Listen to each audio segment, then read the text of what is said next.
എൻ്റെ പേര് സ്നേഹ ഫിലിപ്പ്. ഞാൻ ട്രിവാൻഡ്രത്തിൽ നിന്നാണ് വരുന്നത്. എൻ്റെ ഇടവക പാളയമാണ്. ഞാൻ ആദ്യമായിട്ട് ഉടമ്പടി എടുത്തത് ഡിസംബർ 28, 2022 ഇതെൻ്റെ ഫ്രണ്ട് ഐശ്വര്യ. ഞങ്ങൾ രണ്ടുപേരും ഈ വർഷം പാസ് ഔട്ടായ BSc നഴ്സുമാരാണ്. എനിക്ക് 4th ഇയർ എക്സാം എഴുതിക്കൊണ്ടിരുന്ന സമയത്ത് ഒത്തിരി ബുദ്ധിമുട്ടുകളുണ്ടായിരുന്നു. പരീക്ഷയ്ക്ക് മുന്നേ എനിക്ക് കുറേ ബുദ്ധിമുട്ടുകൾ വന്നിട്ടുണ്ടായിരുന്നു.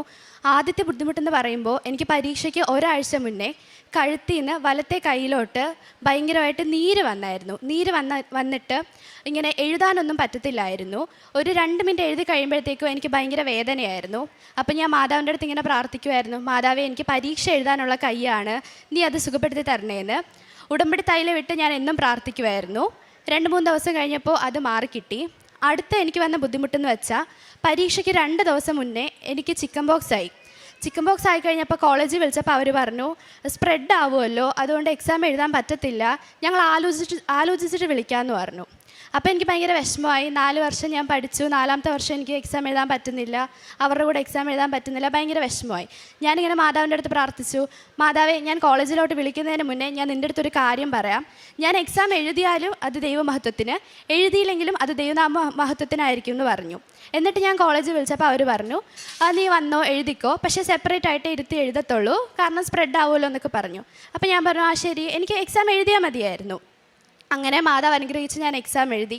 എനിക്ക് മാനേജ്മെൻറ്റ് എക്സാമിൻ്റെ സമയത്തൊക്കെ ഭയങ്കര ബുദ്ധിമുട്ടായിരുന്നു. ക്വസ്റ്റ്യൻ പേപ്പർ ഒന്നും വായിച്ചിട്ട് എനിക്കൊന്നും മനസ്സിലാവുന്നില്ലായിരുന്നു. ആ സമയത്ത് ഞാൻ അമ്മ മാതാവിനോട് ഇങ്ങനെ പ്രാർത്ഥിക്കുമായിരുന്നു. അപ്പോൾ എനിക്ക് സുഗന്ധാഭിഷേകം കിട്ടി.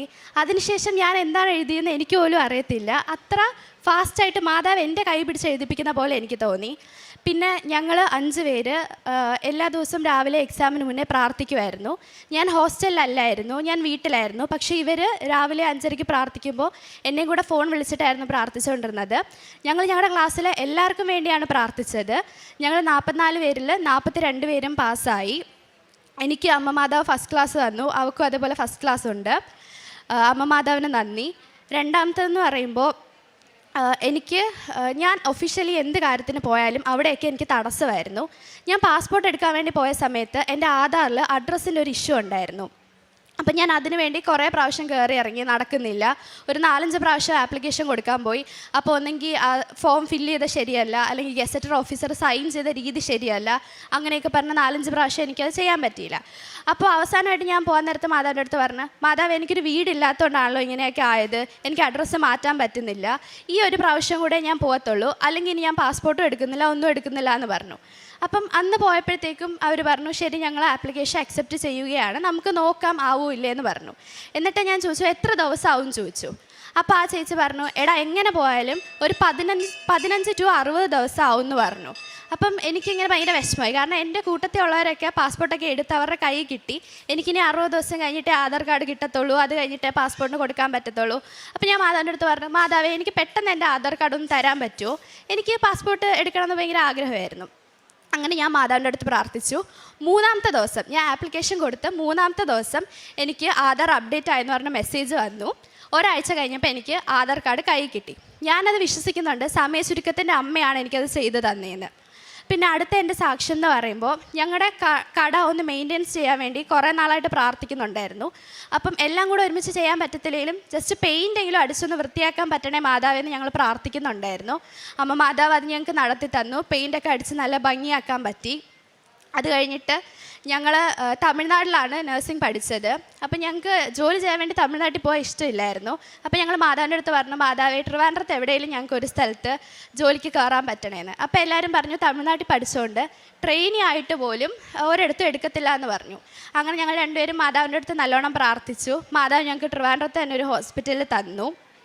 പിന്നെയെന്ന് പറഞ്ഞാൽ ഞാൻ എപ്പോഴും മാതാവിൻ്റെ അടുത്ത് പരാതി പറയുമായിരുന്നു, എല്ലാവർക്കും ഓരോ അടയാളങ്ങൾ നീ കൊടുക്കുന്നുണ്ട്, എനിക്കൊരു അടയാളവും തരുന്നില്ലല്ലോ, എല്ലാവർക്കും നിന്നെ കാണാൻ പറ്റുന്നുണ്ട്, അല്ലെങ്കിൽ മെഴുകുതിരിയിൽ ഓരോ രൂപങ്ങളൊക്കെ വരുന്നുണ്ടെന്നൊക്കെ പറഞ്ഞ് പരാതി പറയുമായിരുന്നു. അപ്പം ഞാൻ കഴിഞ്ഞ പ്രാവശ്യം ഉടമ്പടി എടുത്തപ്പം എൻ്റെ ഒരു നിയോഗം എന്ന് വെച്ചാൽ പരിശുദ്ധാത്മാവിനാൽ എന്നെ നിറയ്ക്കണേന്നായിരുന്നു. അങ്ങനെ ഞാൻ മാതാവിൻ്റെ അടുത്ത് പരാതിയൊക്കെ പറഞ്ഞു കഴിഞ്ഞ് പ്രാർത്ഥിക്കായിരുന്നപ്പോൾ തിരി കത്തിച്ച് കുറച്ച് കഴിഞ്ഞപ്പം പ്രാവിൻ്റെ രൂപം അതിനകത്ത് തെളിഞ്ഞു വന്നു. പരിശുദ്ധാത്മാവിൻ്റെ പ്രാവിൻ്റെ രൂപം തെളിഞ്ഞു വന്നു. അപ്പോൾ എനിക്ക് ഭയങ്കര സന്തോഷമായി. ഞാൻ മാതാവിൻ്റെ അടുത്ത് പറഞ്ഞു, മാതാവേ നീ എൻ്റെ പ്രാർത്ഥനയൊക്കെ കേൾക്കുന്നുണ്ടല്ലേ എന്നൊക്കെ പറഞ്ഞു.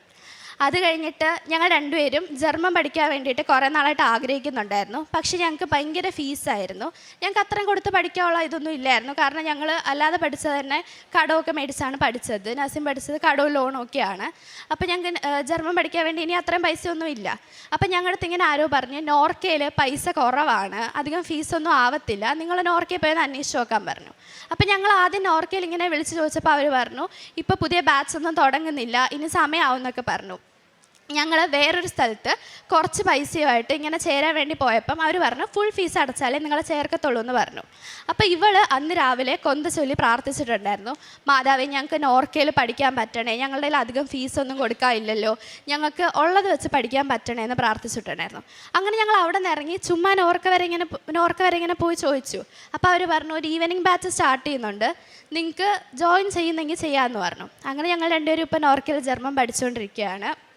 മാതാവ് ഞാൻ പറയുന്ന കാര്യങ്ങളൊക്കെ ഞാൻ മറന്നുപോയാലും മാതാവ് എനിക്കത് ചെയ്തു തരാറുണ്ട്. ആ കാര്യം നടന്നു കഴിയുമ്പോഴത്തേക്കും ആയിരിക്കും ഞാൻ ഇങ്ങനെ ഓർക്കുന്നത്, ഞാൻ മാതാവിൻ്റെ അടുത്ത് പറഞ്ഞതായിരുന്നല്ലോ എന്ന്. പിന്നെ ആത്മീയ കാര്യങ്ങൾ എന്ന് പറയുമ്പോൾ ഞാൻ പണ്ടൊക്കെ പ്രാർത്ഥിക്കുമായിരുന്നു, പക്ഷെ അധികമൊന്നും പ്രാർത്ഥിക്കത്തില്ലായിരുന്നു. ഇപ്പം ഞാൻ നല്ലോണം പ്രാർത്ഥിക്കും, ബൈബിൾ വായിക്കും. ഇന്നിപ്പം ഞാൻ ഉടമ്പടി എടുക്കുന്നതെന്ന് വെച്ചാൽ എൻ്റെ നിയോഗങ്ങൾ നടക്കാൻ വേണ്ടിയിട്ടല്ല, നിയോഗങ്ങൾ നടക്കുന്നതിനെക്കാട്ടി കൂടുതലായിട്ട് മാതാവ് എൻ്റെ കൂടെ വേണം, ആ ഒറ്റൊരു കാര്യം മാത്രമേ ഉള്ളൂ. നിയോഗം നടക്കുകയില്ലയോ അത് മാതാവിൻ്റെ ഇഷ്ടം പോലെ ആയിക്കോട്ടെ, പക്ഷേ മാതാവ് എപ്പോഴും എൻ്റെ കൂടെ വേണം, ആ ഒരു കാര്യമാണ് എനിക്കിപ്പോൾ ഉള്ളത്. പിന്നെയെന്ന് പറയുമ്പോൾ പ്രേക്ഷിത പ്രവർത്തനം എന്നൊക്കെ പറയുമ്പോൾ ഞാൻ പത്രങ്ങൾ വീടുകളിൽ കൊണ്ട് കൊടുക്കാറുണ്ട്, പൊതുസ്ഥലങ്ങളിൽ കൊടുക്കാറുണ്ട്. അതുപോലെ എല്ലാ സെക്കൻഡ് ട്യൂസ്ഡേയ്സിലും ഞങ്ങളൊരു ഓർഫണേജിൽ ഫുഡ് കൊടുക്കാറുണ്ട്. പിന്നെ കഴിഞ്ഞ പ്രാവശ്യം ഉടമ്പടി എടുത്തിട്ട് പിറ്റേ ദിവസം എനിക്ക് കോളേജിൽ പോകണമായിരുന്നു. അപ്പോൾ എനിക്ക് പത്രം കൊടുക്കാൻ പറ്റില്ല. അപ്പോൾ അമ്മ പറഞ്ഞു ഞങ്ങളാരും എന്തായാലും പത്രം കൊടുക്കത്തില്ല, നീ ഒരു കാര്യം ചെയ്യും പള്ളിയിൽ കൊണ്ട് വെക്കാൻ പറഞ്ഞു. അങ്ങനെ ഞാൻ പള്ളിയിൽ കൊണ്ട് വെച്ചു. പക്ഷേ എനിക്ക് ഭയങ്കര വിഷമമായിരുന്നു, കാരണം ഞാൻ മാതാവിൻ്റെ അടുത്ത് എന്തോ തെറ്റ് ചെയ്ത പോലെ ഭയങ്കര വിഷമമായിരുന്നു. അപ്പോൾ ഞാൻ കോളേജിൽ നിന്ന് വന്ന് പിറ്റേ മാസം ഇവിടെ വന്നു, വീണ്ടും പത്രം വാങ്ങിച്ചു. എല്ലാ വീടുകളിലും ഞാനിവിടെ ഫ്രണ്ടിലത്തെ സ്റ്റോളിൽ നിന്ന് കുഞ്ഞു മാതാവിൻ്റെ കാശ് രൂപവും കൂടെ മേടിച്ചിട്ട് പത്രവും കാശ് രൂപവും കൂടെ ചേർത്തിട്ടാണ് എല്ലാവർക്കും കൊടുത്തുകൊണ്ടിരുന്നത്. മാതാവ് തന്ന എല്ലാ അനുഗ്രഹങ്ങൾക്കും നന്ദി പറയുന്നു. മാർക്കോസിൻ്റെ സുവിശേഷം 14-ാം അധ്യായം 3-ാം തിരുവചനം. അവൻ ബഥനിയായിൽ കുഷ്ഠരോഗിയായ ശിമയോൻ്റെ വീട്ടിൽ ഭക്ഷണത്തിനിരിക്കവേ ഒരു വെൺകൽഭരണി നിറയെ വിലയേറിയ ശുദ്ധ നാർദീൻ സുഗന്ധ തൈലവുമായി ഒരു സ്ത്രീ അവിടെ വന്നു. അവൾ ഭരണി തുറന്ന് അവൻ്റെ ശിരസിൽ ഒഴിച്ചു. നാം ഈശോയ്ക്ക് പാദങ്ങളിലും ശിരസിലുമൊക്കെ പുരട്ടുന്ന വലിയ വിലയേറിയ സുഗന്ധ അഭിഷേകം, നാം ഈശോയ്ക്ക് സുഗന്ധാഭിഷേകം നൽകുന്ന ഒരവസ്ഥയാണ്. ജീവിത വിശുദ്ധിയിലൂടെ നാം ഈശോയ്ക്ക് നൽകുന്ന സ്തുതിയും പുകഴ്ചയുമെല്ലാം. നാം എപ്പോഴും ഈശോയെ സ്തുതിച്ചു കൊണ്ടിരിക്കുമ്പോൾ അല്ലെങ്കിൽ ഈശോയുടെ കൂടെ സഞ്ചരിച്ചു കൊണ്ടിരിക്കുമ്പോൾ നമുക്ക് ലഭിക്കുന്ന സുഗന്ധാഭിഷേകവും നമ്മിൽ നിന്ന് മറ്റുള്ളവരിലേക്ക് പരക്കുന്ന ഒരു അഭിഷേകവുമുണ്ട്. അല്ലെങ്കിൽ നമ്മുടെ കൂടെ നടക്കുമ്പോൾ, നമ്മോട് കൂടെ സംഗതിയിലായിരിക്കുമ്പോൾ തന്നെ നമുക്കും അവർക്കും ഒരുപോലെ